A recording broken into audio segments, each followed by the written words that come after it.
In this video, we're diving into Alpaca, the popular trading platform.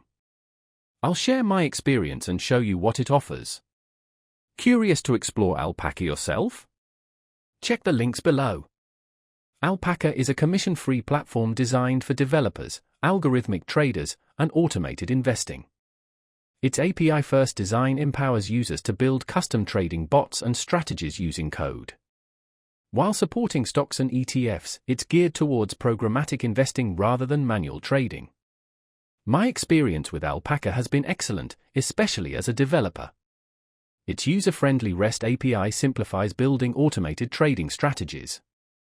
Integration with libraries like Python's Alpaca Trade API makes it accessible even for beginner coders. Alpaca's paper trading feature lets you test strategies risk-free before using real funds.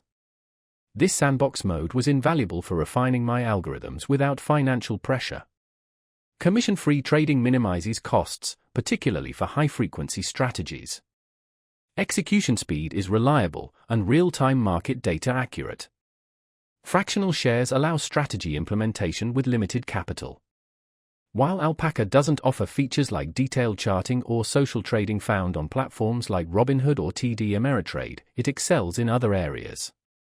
Note that Alpaca focuses on US stocks and ETFs, potentially limiting international investors. Its powerful API requires some technical knowledge, making it best suited for those comfortable with coding. Alpaca offers a supportive community and detailed documentation, which I found helpful initially. Overall, Alpaca is an excellent choice for developers and algorithmic traders seeking a cost-effective and flexible way to automate investments. Interested? Check the links below.